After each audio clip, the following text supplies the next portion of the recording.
O růži. Napsal Jaroslav Dubánek. Čte Michaela Žaludová a Jaroslav Dubánek. Hospodář Lukáš byl hodný a moudrý starý pán. Byl tak starý a zkušený, že dokázal vidět věci tak, jak doopravdy jsou. Nedělal si plané naděje, ani si nezoufal. Nepřikrášloval si nic, ani nepomlouval. Byl takový, že to nepotřeboval, ba mu to dokonce překáželo. Žil v míru. Všechno, co se mu kdy stalo, bral s klidem usídleným hluboko v srdci a bystrý rozum prostupoval veškeré jeho činy i myšlenky. Staral se o hospodářství, ke kterému přiléhala i louka. Nechal ji žít svým vlastním životem, nekosil ji, neoral. Chodil tam jen na procházky a odpočívat. Pozoroval, co kde roste, kde leze jaký brouk, jaké květiny rády rostou vedle sebe, anebo naopak nerady. Na jednom místě rostla třeba spousta kopretin. Šel se mezi ně podívat. Všiml si však něčeho zvláštního. Mezi kopretinami se červenala jedna růže. Byla to ale pozoruhodná růže, protože neměla trní. Hospodář si přidřepnul a pozoroval ji. Zajímalo ho, kde se tam asi vzala. Růže nevyřčenou otázku zaslechla a v duchu pan Lukáš dostal odpověď. Nevím, jak jsem se sem dostala, nepamatuju se. Pan Lukáš pozvedl obočí, podrbal se ukazovákem na nose a pousmál se. V duchu si pomyslel. A kde pak máš trny, růžičko? Nemám žádné trny. To jsem si všiml. A proč pak? Co se s nima stalo?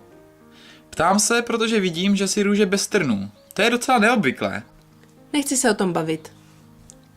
Hospodář vyšplul rty a podíval se zamyšleně k lesu. Zhluboka se nadechl a vydechl. Pak se otočil zpět. Díval se na olámané trny ležící v hlíně kolem růže. Pak najednou chytil růži u země za stonek a udělal, jako že ji chce vytrhnout. Co to děláš? Zakřičela růže. Jdu tě vytrhnout a dát do vázy. Jsi nejkrásnější ze všech rostlin tady na louce, odpověděl. Nedělej to, hospodáři, prosím tě. Vzlikla růžička prosebně. Neboj se, ve skutečnosti tě nechci vytrhnout. Jen jsem zkoušel, jestli si ty trny sundáváš, protože chceš být vytržena, nebo snědezena zvířaty. Máš nejjasnější barvu ze všech květin tady na louce, jsi velice nápadná. Nechci být snědena nebo schnout někde ve váze. Tak proč si sundáváš trny, růžičko? No, tedy, protože jsou zlé a stydím se za ně. I kopretiny říkají, že trny jsou zlé. Nechci ubližovat, nechci nikoho popíchat, nechci zraňovat. Chci jen růst, vyhřívat se na sluníčku a lechtat včelky na bříšku, jako kopretiny. Ale ty jsi růže. Ty máš mít trny, protože to jsi ty. To je tvoje přirozenost. Nemusíš se za ně stydět ani si je sundávat. A co když někoho popíchám nebo poraním? Když se budeš stydět za to, čím doopravdy jsi, budeš se sebou navěky nespokojená. Když budeš schovávat to, čím doopravdy jsi, budeš navěky žít ve lži. A není snad lepší být se sebou nespokojená a žít ve lži, než někoho zranit? Díky zranění a bolesti se všichni učíme.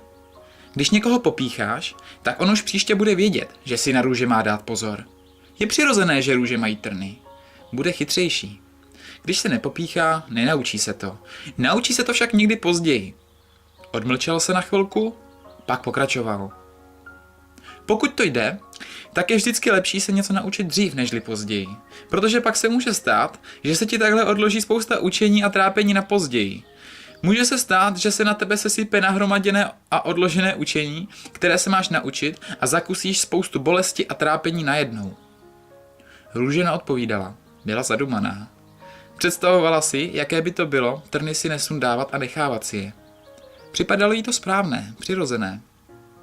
Pan Lukáš ještě dodal. Půjdu už domů, ale budu na tebe myslet. Díky tobě jsem si uvědomil krásnou pravdu o bolesti.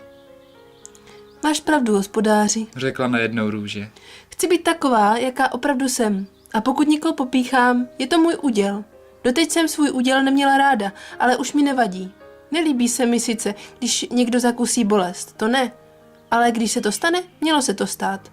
Naučí se díky mně dřív. Neměla bych se vydávat za něco, co nejsem. Způsobuju tím tak akorát zmatky a nedorozumění. Zkusím si nechat narůst trní a uvidíme. Hospodář se usmál, hluboce a dlouze se nadechl nosem a zavřel oči. Pak je otevřel a podíval se k západu slunce. Mlaskl Opřel se do kolen a zvedl se k odchodu, Počkej ještě, hospodáři. řekla růže. Chci se tě na něco zeptat. Pan Lukáš se podíval na růži. Bojím se, že mě kopretiny nebudou mít rády. Říkají, že trny jsou zlé. Trny nejsou zlé. Nic není zlé ani dobré. Je jen to, co je. A ty si z toho můžeš vybrat, co se ti líbí a je ti příjemné. Pokud kopretiny nemají rády trny, nerozumím. Nemusí je mít rády. A pokud nebudou mít rády ani tebe, nechtějí vidět skrz svoje představy o dobrém a špatném. Je to jejich věc a jejich smůla, že nechtějí rozumět všem věcem světa. A tebe nemusí mrzet, když nesplníš někoho očekávání. Ty očekávání jsou jen a jen jeho. Buď zdráva, růžičko. Jsi tak moudrý, hospodáři. Děkuji. Konec.